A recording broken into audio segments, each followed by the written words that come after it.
Monday afternoon to you. It's 4 o'clock in time for Sports4CLE. Thanks for joining us. A busy weekend for the Cleveland Browns. Not only rookie minicamp, but they go out and they get a veteran edge rusher. Browns late Friday traded for Za'Darius Smith from the Vikings.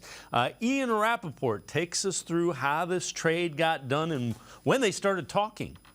The Vikings weren't planning on letting him go, right? But did something happen where he got, fed up to the point where the Vikings were like, all right, we can't do this with this guy? Okay, so two parts to this one. And this actually was going on. I thought this was going to happen like the Wednesday of draft. Like I was sort of talking to the people involved and kind of ready for it. And then it just didn't quite get there because, you're talking about draft choices. So you wanted to know, like, if it's going to be for a 2023 draft pick, like you want it in place before the draft, obviously. So it didn't get done. But kind of kept tabs on it, and then it ended up happening Friday night at like 7:30. And basically what happened here was he signed a 3-year deal with the Vikings. He outplayed that deal, wanted a new deal. And if you're the Vikings and you have a free agent you just signed, you have a lot of guys who do a lot of money, including Danielle Hunter. And including Justin Jefferson. And maybe you don't want to say, well, we'll just rip up your deal with 2 years left. You don't want to set that precedent. Then trade is probably the best option. So, they got some value back with a future pick swap. And, I think what the, Cleveland Browns did was, again, for maybe the third year in a row or maybe more, they added a really, really good pass rusher after the draft. Usually it's Clowney. This time it wasn't Clowney. I mean, that is a big-time guy to add in May when usually your roster is kind of set. And with that, let's welcome in Tyler Johnson, Faithful Dawgs podcast, as well as Network 216. So, Tyler, the graphic there was blocked. 2 fifth-round picks is what the Browns give up to get a 6th and a 7th and Za'Darius Smith. But again, it's a creative way. Andrew Berry is really good at getting veterans, paying some money, but swapping picks. Yeah, the way Andrew Berry goes about and does the majority of his trades that he's done so far for the Browns, if you look at it, any player that he is acquiring besides even Deshaun Watson, he's still got a pick swap back in that deal. But Andrew Berry's always wanting to acquire draft capital, even if he's giving up draft capital. And that was the case here with Za'Darius Smith, another trade that I really was not expecting because I remember about a month ago, maybe it was a month and a half ago, Za'Darius Smith basically talked about he wanted a new contract. He said goodbye to the Vikings fans. It sounded like he was heading out of Minnesota, and that really became the case when they signed defensive end Marcus Davenport. So I thought Za'Darius Smith was going to go somewhere else. Once he wanted a new deal, I thought there's no way the Browns would be interested at that point just because, again, that's going to be a good chunk of money. But the Browns were interested last offseason, according to Jeremy Fowler from ESPN. And, again, it made a lot of sense once you see how this deal really goes down. He's going to get guaranteed money this year, actually more guaranteed money this year than he would have gotten from the Vikings. So, and he's going to be a free agent at the end of this year. It's probably just a 1-year deal with the Browns. Maybe he can play that into another 1-year deal next year, but he's going to be 31 years old. It's a no-brainer to me if you're Andrew Berry. Myles Garrett now has his best pass rushing partner that he's had since he became a member of the Browns. Without question. So you alluded to it. So the Browns did guarantee him more money. It is at $11.75 million. He'll be a free agent next March. Part of that $11.75 guaranteed is going to be assumed by the Vikings. Talks are the Browns will be a little under $10 million. That has not been confirmed, but there are reports out there that the Vikings will throw in some money to that dollar figure that they've negotiated. New Brown safety Rodney McLeod talked about Za'Darius Smith on NFL Network's NFL Total Access. Rodney McLeod's got, come man, show me those pearly whites, man. Show me the pearly whites. Yes. This guy, dominant last season. 10 sacks, 15 TFLs. What's your immediate reaction to your new teammates? Man, who said the 30-plus club can't still be productive in this league? I'm more excited just to have somebody a little closer in age, you know what I'm saying, by my side. But honestly, this is a great talent to add opposite of Myles Garrett. You can never have too many good defensive linemen. We saw what it did for Philly last year. Jim Schwartz is very familiar with defensive linemen that can not only set edges but rush the passer. He's a physical specimen. He's going to be a great addition to our defense this year, and I'm excited to call him now my teammate as a couple minutes ago. Rodney, Shout out he's Andrew going to Berry. bring some sunshine to Cleveland. That's what he does. He's a great teammate. He's an upbeat personality. You know how Schwartz, he likes to rotate his defensive line to keep him fresh, get him through the season, but he's never rushed off the edge with a guy like Myles Garrett on the other side. And then you add in a young Ogbo Okoronkwo. They're going to, and what they've done to the inside, adding Dalvin Tomlinson, former teammate of Za'Darius there in Minnesota. I think this is the beginning of a defensive front that the Browns are going to be proud of. I mean, I think the dog pound is going to be barking with Za'Darius coming off the edge. And Tyler, two important points. Rodney McLeod played for Jim Schwartz. He knows what Jim Schwartz likes. And the other thing that was pointed out, Tomlinson and Smith play together, so they know each other and they have some chemistry there as well. Yeah, Rodney McLeod, it has been fantastic so far on NFL Network. So I hope Browns fans have been able to listen to him on NFL Network. But, I mean, they kind of hit the nail on the head. Za'Darius Smith and Dalvin Tomlinson being able to play together already, having that experience together, that's going to really translate well for Jim Schwartz. And there are so many possibilities now that he is going to have at his disposal on defense. I mean, you have Za'Darius Smith, Myles Garrett, Ogbo Okoronkwo. So you have those three. You still have Alex Wright. He's still a really young player that's developing. You have your fourth-round draft pick, Isaiah McGuire. But those guys, it's not as much pressure on them now. Bring them along slowly. You have the opportunity to do that now. And imagine on third down, Dave, you're going to have a situation where you could have either Myles Garrett or Za'Darius Smith on the inside with Dalvin Tomlinson or Siaki Ika, because Siaki Ika is also really good at getting after the quarterback and generating a pass rush. And you can have Ogbo Okoronkwo on the outside and either Myles Garrett or Za'Darius Smith on the outside. There are so many possibilities now that Jim Schwartz has at his disposal. You look at the pressure rate according to Pro Football Focus. Za'Darius Smith had a 15.7 pressure rate. Myles Garrett was at 14.8%, and Ogbo was at 13.4%. You now have those three as your defensive ends. It's exciting. I still can't believe we pulled this trade off, and Andrew Berry has gotten Jim Schwartz everything he needs to go out there and produce a top 10 defense. All right, along those lines, so let's take a look at this from Tom Pelissaro. Smith, 10 sacks in his lone season in Minnesota before requesting a trade. He's going to play opposite Myles Garrett in revamped Cleveland defense, chance to earn another payday after the season. That's what's appealing to Za'Darius Smith, who there were two other suitors. He wanted to go to Cleveland, and he's got some words for Myles Garrett, does Za'Darius Smith. Important to note here as well, Jim Schwartz likes to find matchups. Now you've got a bunch of pieces that you can match up. And once Jim Schwartz finds a matchup, he's not going away from it if the Browns are winning that matchup. Yeah, this is what I love about this trade. There's so much flexibility that he has. And that's not even, again, with just the three defensive ends. That's with the young guys. That's with Alex Wright, who I believe can play on the inside too, as well as playing outside. I think Isaiah McGuire is more of just an outside guy. But he also, I heard that at Missouri, he was able to rush off the edge as a stand-up outside linebacker. There's so much potential that this Browns defense has. And you talked about it with Jim Schwartz.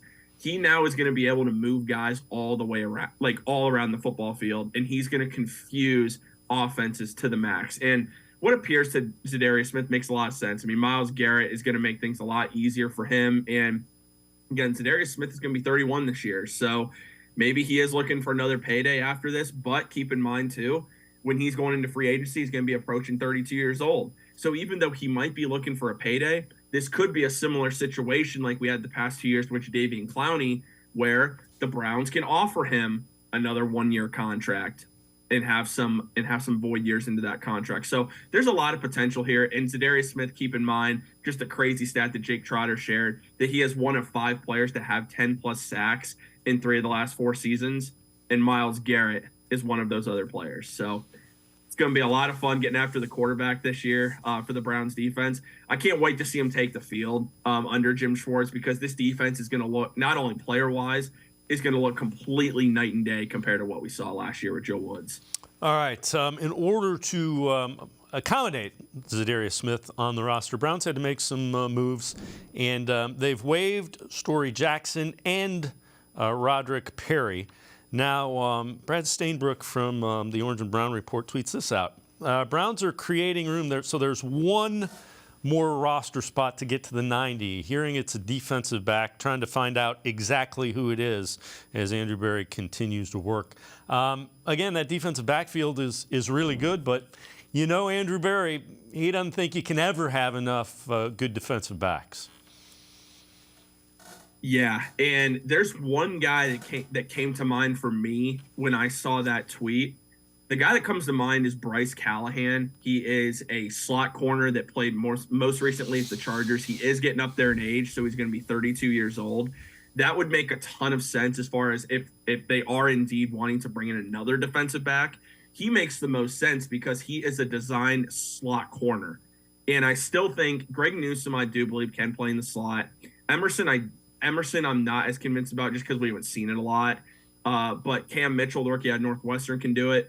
But why not bring in a guy that is his design role and has proven throughout his career that he can play the slot corner position and brings more veteran leadership to the cornerback room? Because right now, Denzel Ward is still the veteran in that cornerback room. If you bring in a guy like Bryce Callahan, 32 years old, kind of similar to the Rodney McLeod edition, you're bringing in a guy who's a really good guy in the locker room, but also can be another voice for the defense. So that's what I would do if I were the Browns. I know I see Troy Hill also. It has him listed as available. I'm not sure if he still is, but that could be another option as a slot corner. But I feel like if you're going to bring in a defensive back, that needs to be the position that they address as slot corner. That way you just have a guy that you know for sure has been able to perform that position at a fairly solid level. So Za'Darius Smith, we saw the message that he had for Myles Garrett.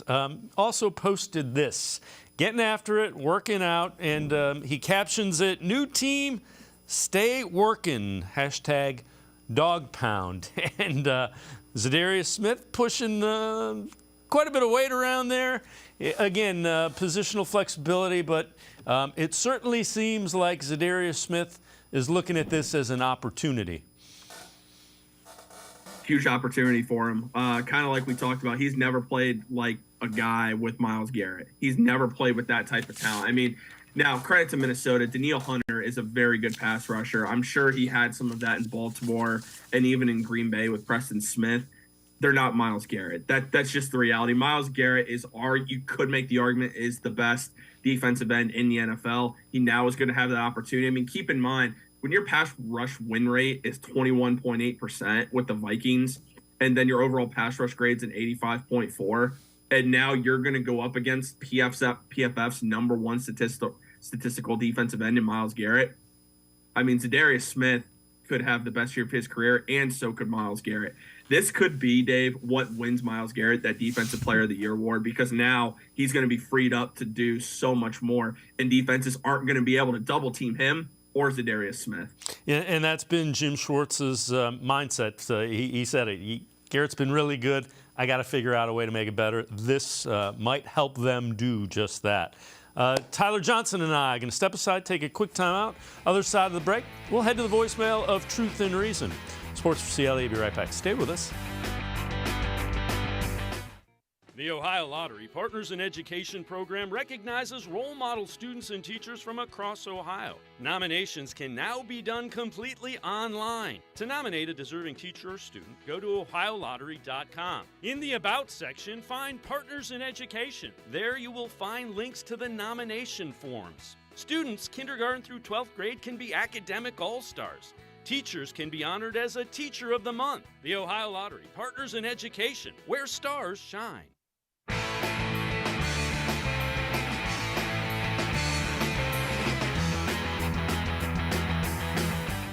We continue talking Browns with Tyler Johnson from the Faithful Dawgs podcast, as well as Network 216.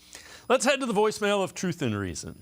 Hi, this is Rico. I'm taking off my Browns-colored glasses, and I'm going to predict an 11-6 overall record. I think we're going to go 3-1 versus the AFC South, 2-2 versus the NFC West, 2-1 versus the fourth-place teams we face, and finally 4-2 versus the North Division, sweeping the Steelers for the first time in a very long time. What do you think? Thanks. As always, appreciate all of the voicemails. Tyler, I think it's a 10, 11, maybe 12-win team. If it's below 10, I think it's a disappointment for what they've assembled. Yeah, I said on our show when we did the schedule release, I said 10-7. I think that's very reasonable, and that does get you into the playoffs. Most likely as a wild card, but at the same time, the AFC North is, in my opinion, one of the toughest divisions in football, if not the most difficult division in the NFL. So I think that possibly could win the division title. But either way, I think 10-7 gets you into the playoffs, and if you don't make the playoffs, I think it's safe to say, as much as I'm a huge Kevin Stefanski fan, I really am, and I think he's dealt with a lot of very difficult circumstances here these last couple years. I do think the Browns would end up making a change at head coach if they didn't make the playoffs this year, and I think that should be the case because this team, we've talked about it on paper. We're the paper champions. We look very good on paper. We have a top 5 or top 10 overall roster on paper. That needs to translate to wins. And if it doesn't translate to wins, people need to be held accountable for that. So I think 10-7 is very reasonable for this season. All right, so let's take a look at this. This is from the Computer Cowboy, market-driven team tiers. So they've got Kansas City pretty much in the has Patrick Mahomes tier. Other top contenders, Bills, Eagles, Bengals, could be very good. You see the list there includes the Ravens, Chargers, Dolphins, Jets. Middle class, they list the Browns along with the Lions, Jaguars, Broncos, and Seahawks. So the Browns, 10th in the AFC, 15th overall. That would put them not in the playoffs. Again, that seems to be where a lot of the national people kind of rank them, and a lot of that is due to they're not believing that Deshaun Watson will get back to what he was before the 2-year-plus layoff. Yeah, I've seen a lot of that on social media, and it surprises me a little bit because up until last year, Deshaun Watson has proven that he's a top 10 quarterback in the NFL from a statistical standpoint. And I get it. He missed a lot of time last year. But any quarterback, and I'm talking Mahomes, I'm talking any of the good quarterbacks, Mahomes, Joe Burrow, Justin Herbert, any of those guys, if they miss 2 years, missed basically almost an entire second season after that, and came back to play 6 games, I don't think they would be lighting the world on fire either. And so a lot of people are dismissing the Browns right now, and I can understand why, at least from you have a good roster, but we need to see it on the field. But to do it based off Deshaun Watson, I just think it is really misguided because you have to look at what he did before he got to Cleveland. I know that was 2020, but he's proven that he's been a top 10 level NFL quarterback. And if you're judging that this guy's just not good anymore based off 6 games after not playing for nearly 2 years, I just really think that's misguiding a lot of fans. But you know what? I like to see it because I want the Browns to be an underdog, and I want them to prove people wrong. I love it. It's always Cleveland against the world. And so anytime the Browns are labeled an underdog or not a team favored to get into the playoffs, I welcome that. All right, so this is from the Bleacher Report, ranking every NFL team's offense after the 2023 draft. They go Chiefs, Bills, Eagles, Bengals, Cowboys, top 5. Browns, middle of the pack, 15. They do say if there's a group that could move from the middle of these rankings to the top 5 this season, feels like it's the Cleveland Browns. And again, they're questioning Deshaun Watson, which, based on 6 games last year and the fact he hasn't played in 2 years, is fair. But if Deshaun Watson does what the The Browns think Deshaun Watson's an elite quarterback. You don't give up 3 first-round picks, a couple other picks, and pay him $230 million unless you believe that.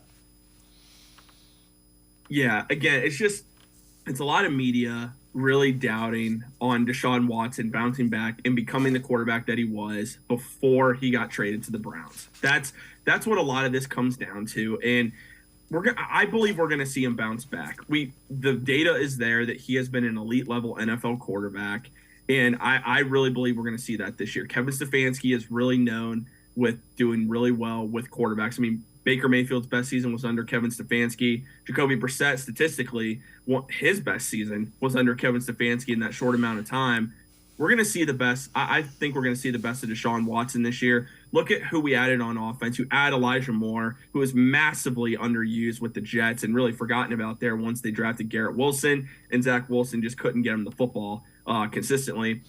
You bring in Marquise Goodwin. You bring in another speed threat. You bring in Cedric Tillman, the big body receiver that's really good at shielding the ball, really good in the red zone. You bring in Jordan Akins, his former teammate with the Houston Texans. That's going to be another red zone threat for him. You still have Nick Chubb. You still have one of, if not the best offensive line in the NFL.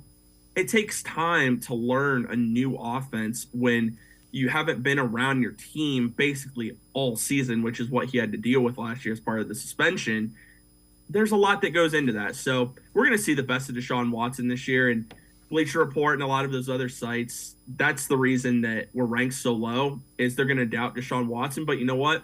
Again, it's motivation for him and it's motivation for the rest of the team. Flying on the radar is really the best thing that could happen for the Browns because, again, it's always Cleveland against the world, and that's how it always should be. Let people doubt the Cleveland Browns and let them prove people wrong. All right, this also from the Bleacher Report. Best player who could still be cut from every NFL roster in the 2023 offseason. The Browns are going Harrison Bryant. David Njoku, well-paid starter. Browns added Jordan Akins in free agency. Where does that leave Harrison Bryant? Caught 31 passes last season. Might be third on the depth chart. And he's due $2.74 million. That would be the savings if Bryant is cut. So it makes sense. Almost $3 million a lot for a third tight end. Yeah, I thought that Harrison Bryant, even before they signed Jordan Akins, there was a good possibility he wasn't going to be on this roster, especially just due to that money. Because I thought the Browns in some way were going to add a second tight end, whether that was through the draft or in free agency. Bringing in Jordan Akins makes a lot of sense. He's very familiar with Deshaun Watson. That was actually his best season with Houston, I believe, was with Deshaun Watson. Makes a lot of sense there. Harrison Bryant, unfortunately, just hasn't worked out for him. A lot of potential when you come in and you're the number one tight end in college football, which is he won the Mackey Award for the top tight end. So it's unfortunate that he probably is going to be cut. But I almost wonder, Dave, if the Browns potentially explore a trade here. Harrison Bryant is still a young player, $2.74 million. Maybe you can find a trade kind of like the Browns did with Mack Wilson and Chase Winovich. That could be a situation here for Harrison Bryant, but if they aren't able to do that, I do think he ends up getting cut, and it does make a lot of sense for the Browns to move on from Harrison Bryant at this point. Yeah, I could absolutely see a potential trade if they can find one that makes sense. Tyler Johnson and I are going to step aside, take one more time out. Other side of the break, we'll head back to the voicemail of Truth and Reason. Take a look at cornerback rankings. The Room from Mike Clay, ESPN.com. Sports4CLE, be right back. Stay with us. Come back to go forward. Back to learning new things. Back to pursuing your dreams. Tri-C has flexible learning options to fit your life. And every year, more than 1,000 local companies provide Tri-C students with real-world learning.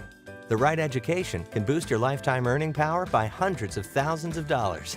Start now with a college education you can afford. Tri-C, where futures begin.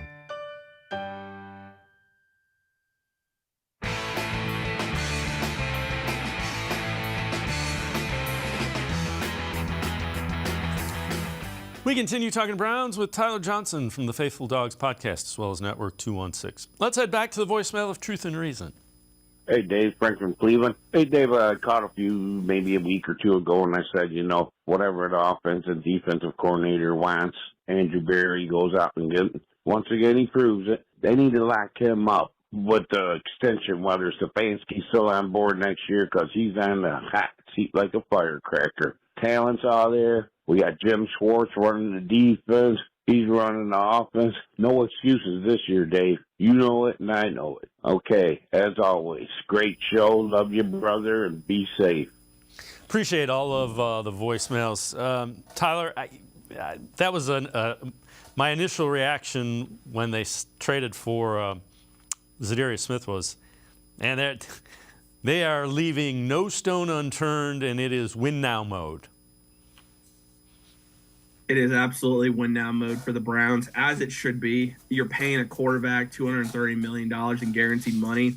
There's no excuses. You have Nick Chubb still, at least for this year, maybe 2 more years before he really starts to wear down, I would say, especially just due to age. Amari Cooper, he's in the prime of his career. The offensive line, every single one of them is basically in the prime of their career, maybe the exception to Jed Wills because he's really the young guy of the group.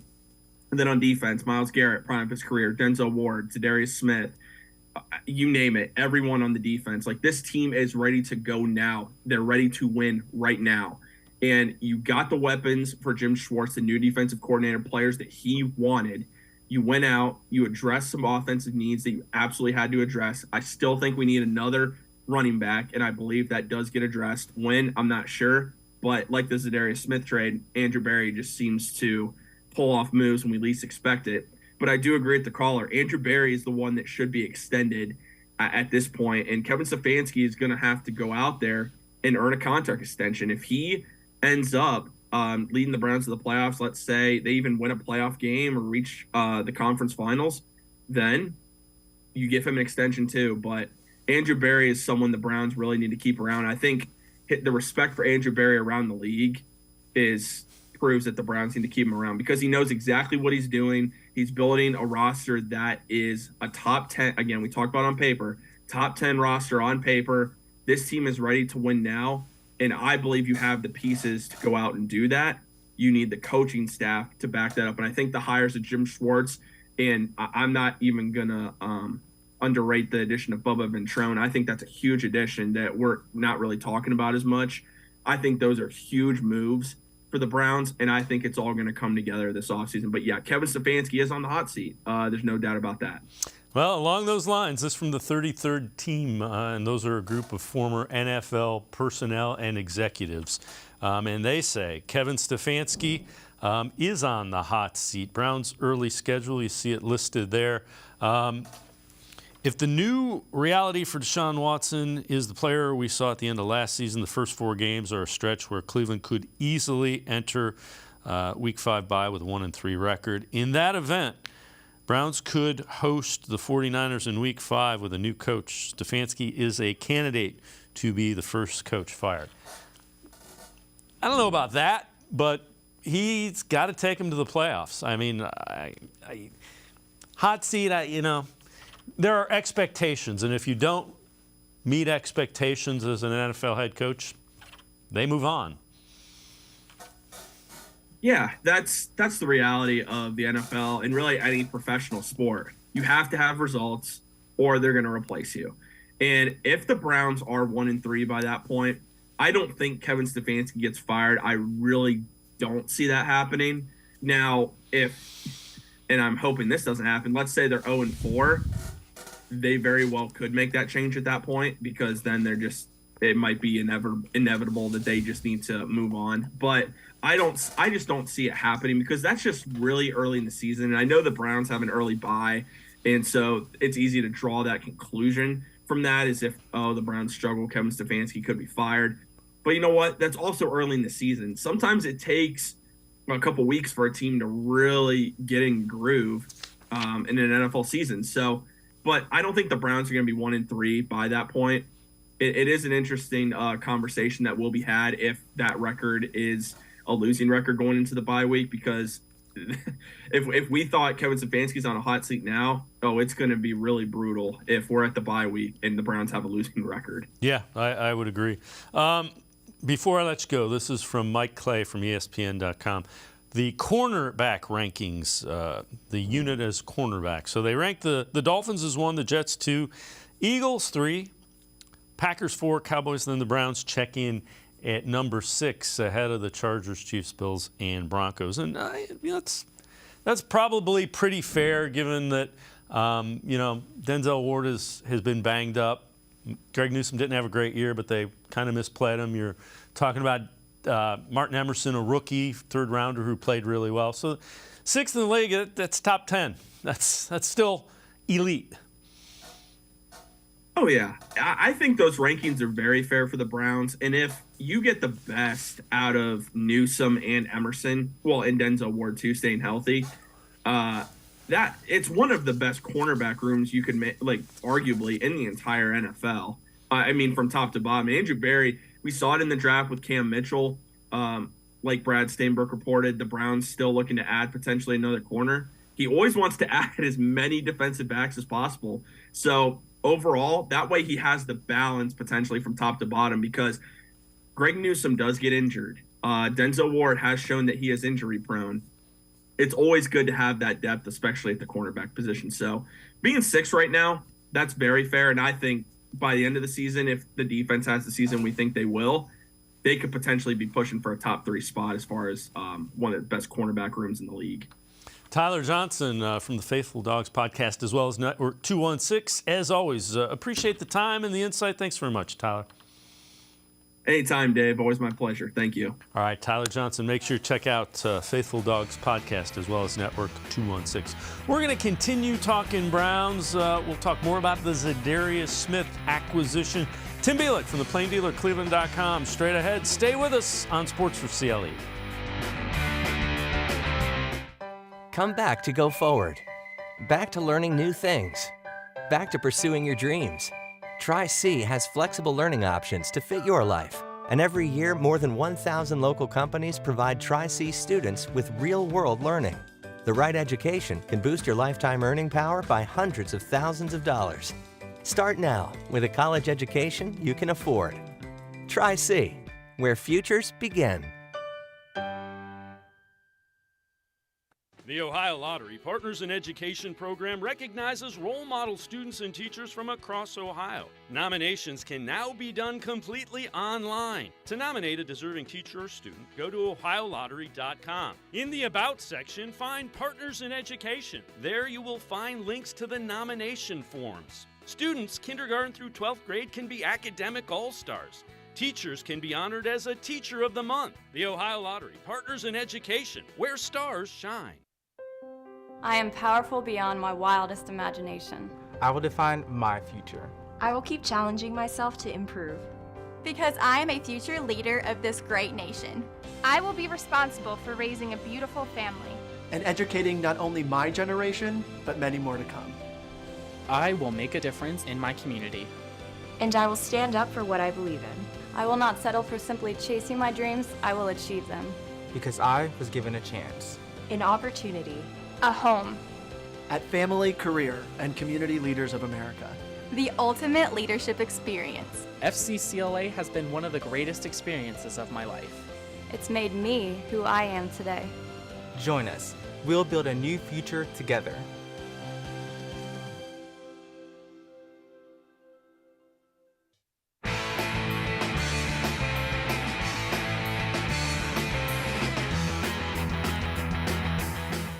We continue talking Browns here on Sports4CLE. Steve Palazzolo from PFF on their NFL show talked about what the acquisition of Za'Darius Smith means for the Browns.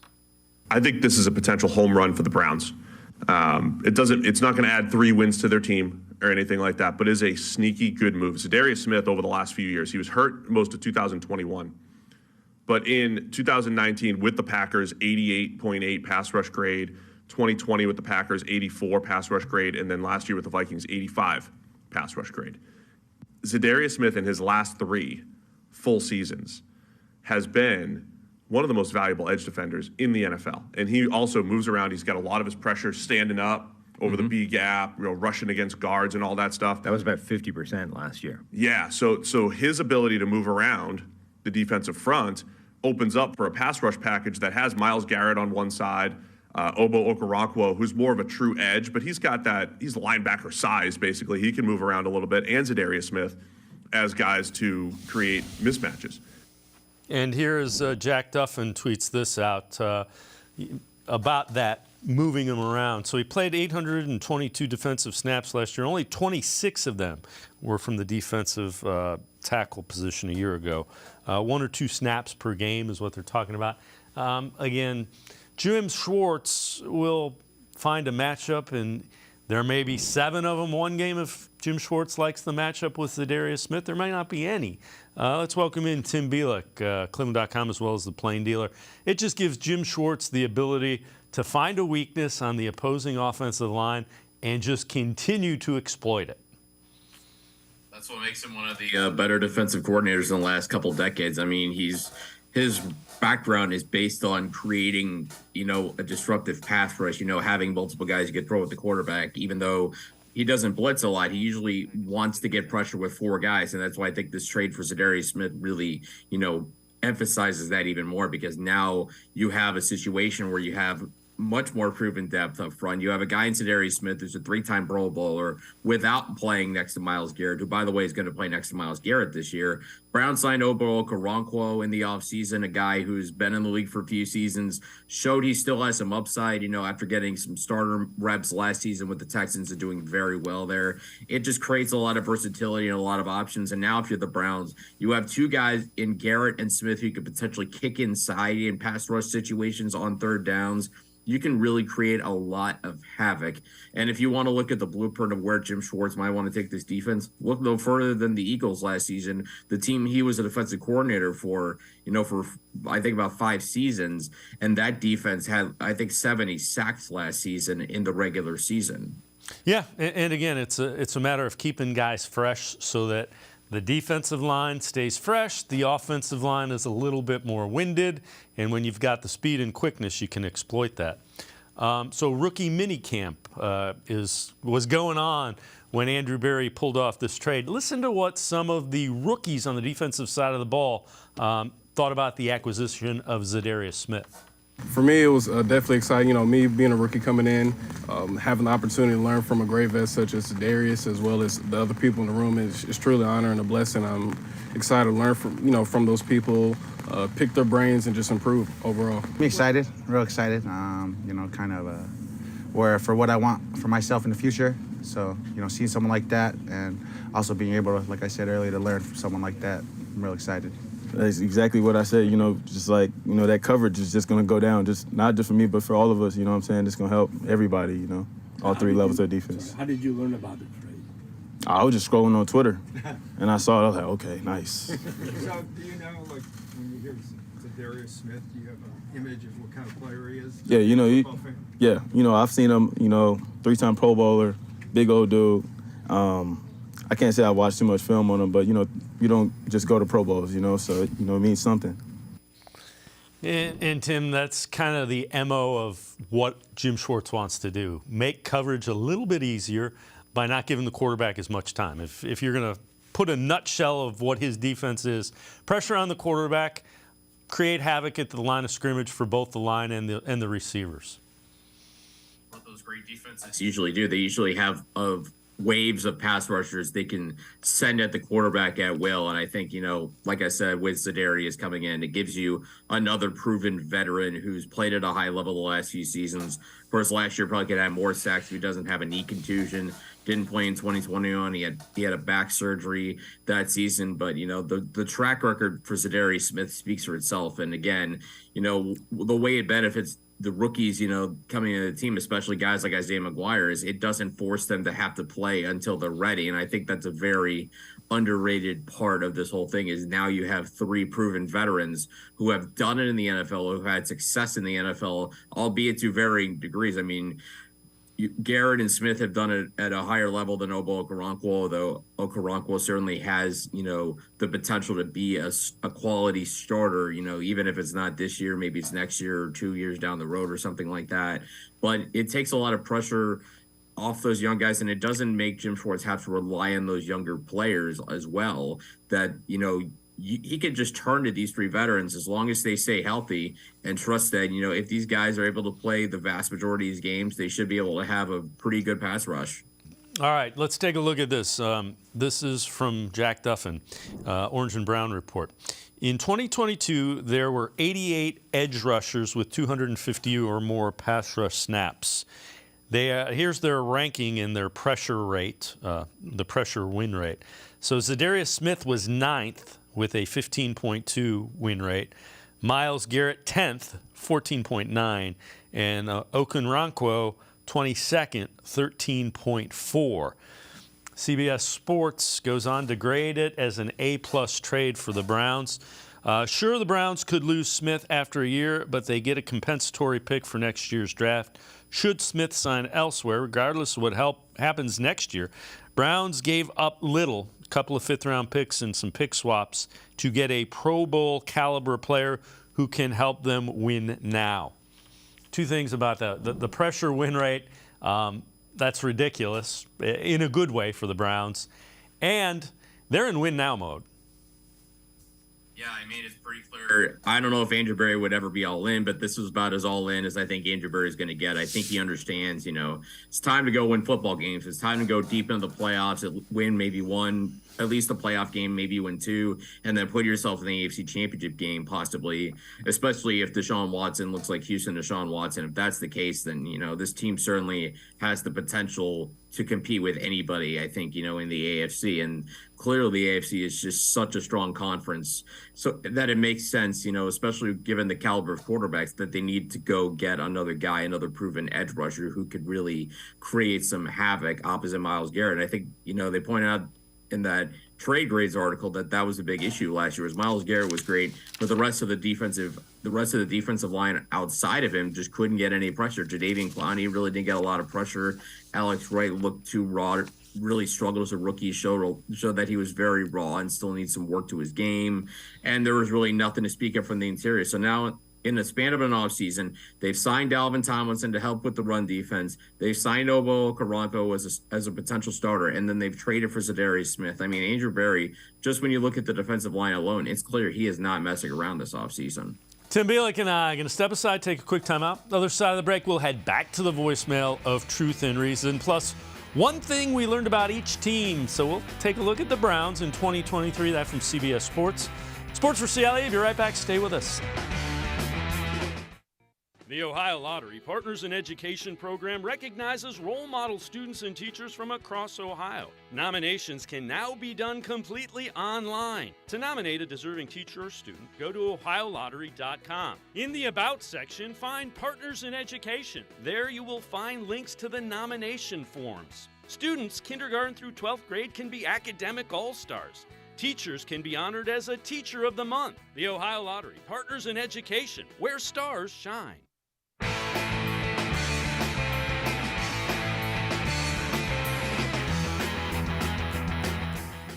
We continue talking Browns with Tim Bielik from the Plain Dealer as well as cleveland.com. Let's head back to the voicemail of Truth and Reason.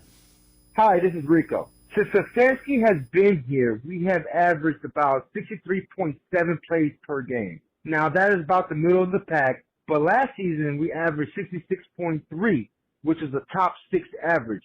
My question is, with Watson at the helm and a full offseason with a new style offense, you think we'll be able to break that mark of 66.3 set in 2022, or do you prefer a slower pace? Thanks. As always, appreciate all of the voicemails. Tim, there's a couple things that factor into that. If you have the lead, you want to slow it down and run the football. I think the reason for the uptick in the plays per game last year, they were trailing a lot. By and large, they're going to throw the ball more.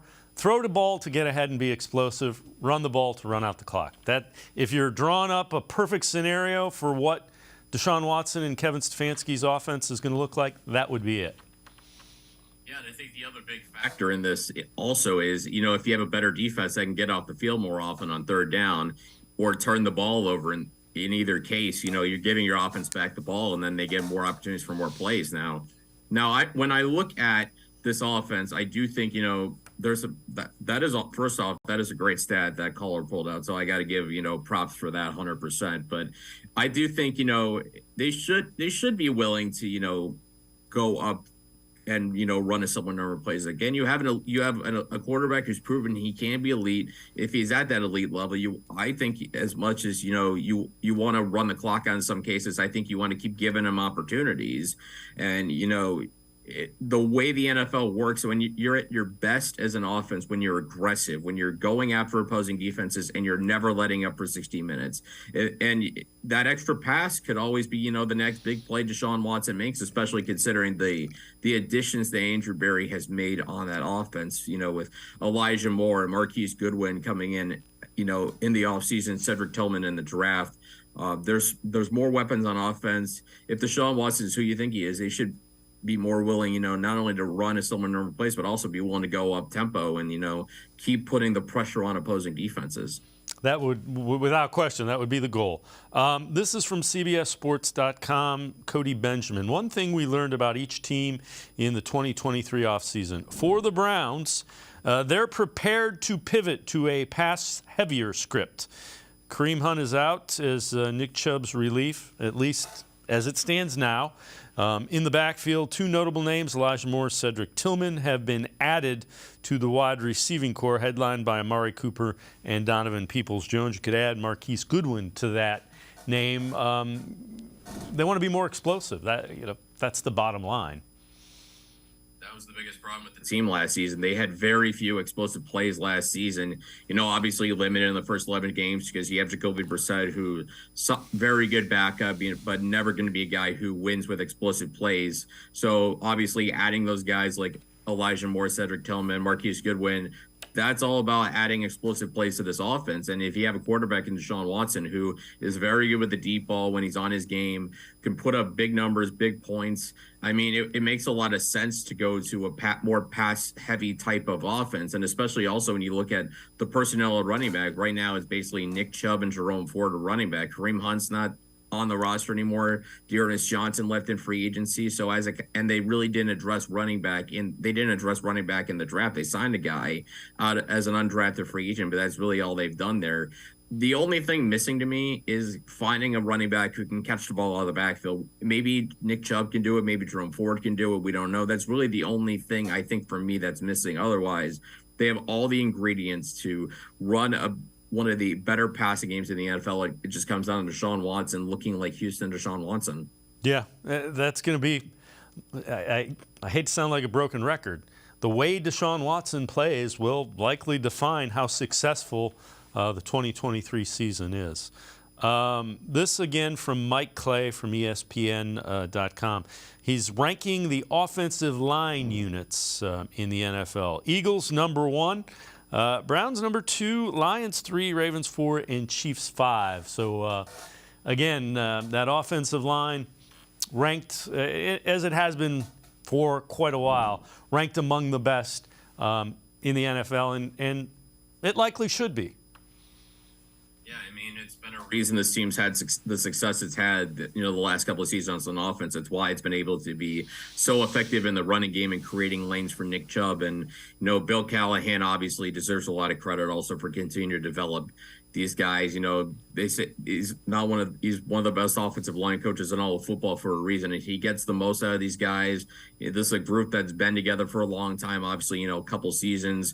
Joel Bitonio, Wyatt Teller have been together for a few years. Jack Conklin, Jedrick Wills have been starting opposite each other for the last few seasons. So there's chemistry built in with this group.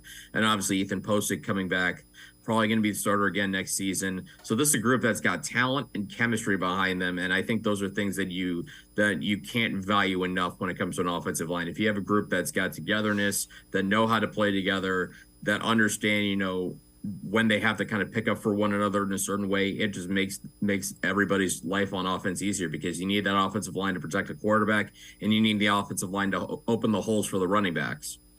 All right, let's take a look. This is from Dog Pound Daily. 3 holes the Browns won't be able to fill before the 2023 season. Number 3, defensive tackle. Number 2, linebacker. And number 1, they say offensive line. They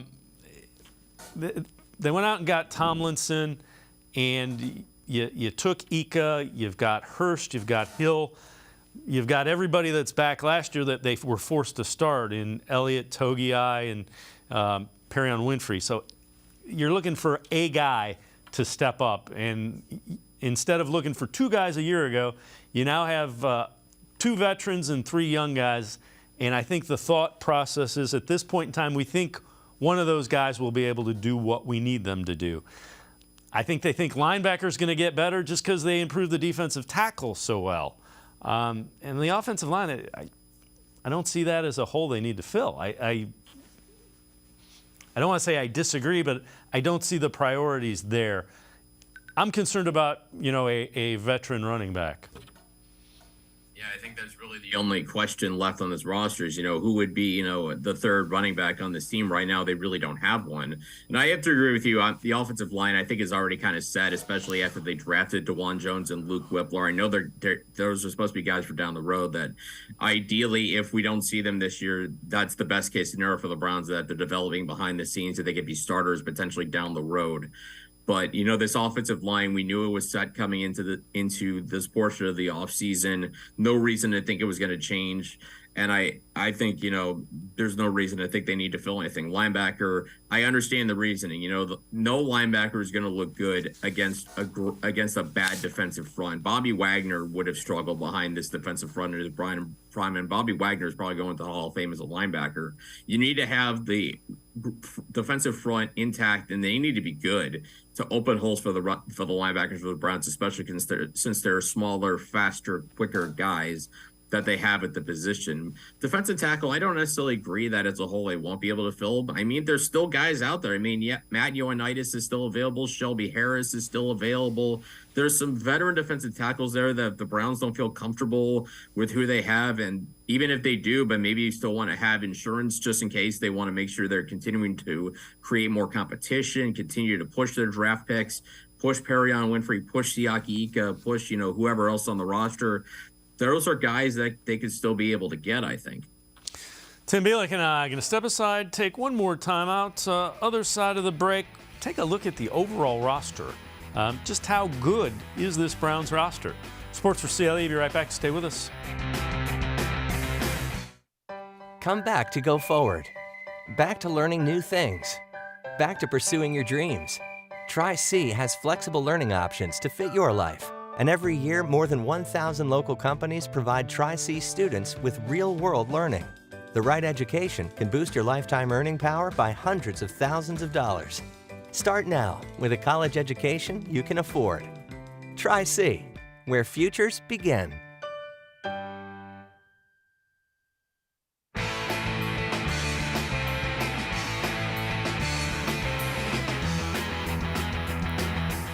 We continue talking Browns here on Sports4CLE with Tim Bielik from the Plain Dealer and cleveland.com. This tweet is from Greg Rosenthal, NFL.com. Browns roster is loaded, and it's year 4 for Andrew Berry and Kevin Stefanski. Just a massive season for the whole organization. Tim, we touched on it a little bit. There are expectations. If you don't win, there are always consequences in the NFL. I don't want to say, this guy's on the hot seat or this guy's on the hot seat. Browns expect to be a playoff team this year, and they should based on this roster. When you look at this roster, what are your thoughts? They should be in the playoffs. They should be in the playoffs. And if Deshaun Watson is, what everybody expected him to be, what he was in Houston as a Pro Bowl quarterback, this is a team that really should be, kind of one of the dark horses, I guess you could say, for the AFC, at least on paper. Now, I mean, this is a no excuses season for Kevin Stefanski and Andrew Berry. I mean, 2021, we could talk about, Baker Mayfield having the shoulder injury, not being himself, and then regressing as much as he did throughout the season. In 2022, you have Deshaun Watson suspended for 11 games, and that really sank the season before it really began. This year, unless, you have a significant injury to Deshaun Watson or Myles Garrett, there's no excuses for this team. They got to go perform. This staff has already won a playoff game, so no reason to think they shouldn't be able to do it again. I know it's a tough division. I know it's a tough AFC, but on paper, the Browns should be right up there with these teams. It's just a matter of going out, performing, getting it done, especially after fixing so many of the issues this team had. Depth and talent at receiver. the defensive line, just not being good enough at stopping the run, the defensive scheme being an issue, special teams errors. Those things seem like they've all been fixed, at least on paper. Now it's got to be time when you go out on the field in September. I know it's a tough start to the schedule, tough start to the season, but it's time to start getting some wins. It's time to start showing how good this team that they've built really is. The other thing is, think about it in terms of this. So last year, there was the uncertainty with Deshaun Watson. You didn't know suspension, when he's going to be available.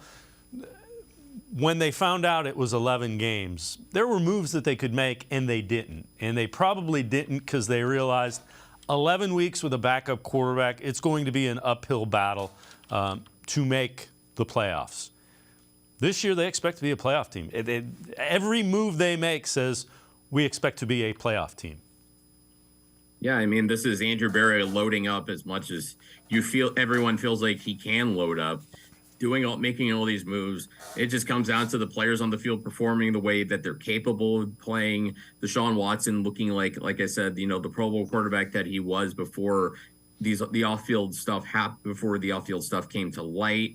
If he does that, then there's no reason to assume the Browns can't be among those top teams in the AFC. It's a tough conference, and football is a weird game where any team can win on any given day. So as long as you're in that top tier, you're up there with those great teams, you have a shot. And I think that's all any team needs at this day and age, is just that one shot. So this is from ESPN, the power rankings, the most recent one. So they go Chiefs 1, Bengals 2, Eagles 3. They have the Browns at 18, up from 19. Most improved group, the wide receivers. Browns struggled to find consistency at receiver in 2022. Watson's receiving corps should be much deeper and more prolific in 2023. And again, they're ranking them 18th. They say they're going to be more explosive at the wide receiver corps, so a more explosive offense. I don't see how that correlates. How are they going to be more explosive when they were about 18th or 19th in that realm last year and still not be, up towards the playoff realm? It feels more like it's kind of like, you've done all this, now show me how good you are. That's kind of what it feels like to me. It's like they want the Browns to show how good they are, how good they can be. They've made plenty of explosive moves the last few off seasons. The time has come for that to pay off in wins, I think, is kind of what they're saying. And in a lot of ways, it makes a lot of sense because this team has made a lot of moves the last couple of seasons trying to win games, and it hasn't happened. Again, like I said, you can make some excuses for the last couple of seasons, but at some point, those excuses have got to go away and you got to perform. So no question they have the talent to win. It's just a case of maybe me getting inside their heads of the guys making the power rankings. Is like, we've seen the Browns load up before and it hasn't worked. Maybe it's just a thing of like, show me you're much better and then we'll put you up higher, because on paper, they look like a much better football team, a more dynamic football team on both sides of the ball. It's just a matter of, what happens when the games actually start to count. Yeah, that's fair enough. And I keep going back. A couple days ago on the show, we had a stat where the Browns have been under 500 9 of the last 10 years, most in the decade. So that's a fair assessment. When you put it in that lens, you understand it. All right, this is from the Bleacher Report. Browns rookies who will make an instant impact in the 2023 season. They go with Siaka Ika. Ika recorded 3.5 sacks as a junior at Baylor. Browns might not use him as an immediate starter, but he could quickly be factored into the defensive tackle rotation, giving him the opportunity to earn more playing time. Isaiah McGuire. McGuire won't start early in 2023, but edge rushers frequently get rotated in and out of games. Because of that, he could have some success. Recorded 14.5 sacks in 25 games over his final 2 seasons at Missouri. Cedric Tillman, the opportunity should be there for the 23-year-old to carve out a role, and he has the potential to especially thrive when the Browns get the ball into the red zone. I will say I heard Mel Kiper on ESPN Radio, of all things, say Tillman was one of 3 rookies he thought would have an instant impact in 2023. And I think that red zone, I think that makes a lot of sense. Yeah, he gives them an element in the red zone that the Browns just don't really have outside of David Njoku. I mean, you can argue the biggest play of the season for the Browns last year was David Njoku's touchdown catch on 4th down in the end zone against the Buccaneers that helped send the game into overtime, which of course they ended up winning. But, you know, outside of him, maybe sometimes Donovan Peoples-Jones, there's just not enough there, you know, in the red zone. And having a big 6'3" guy who understands how to use his size, who understands how to get good position on a defender, get a defender behind him, kind of box him out like you see in basketball.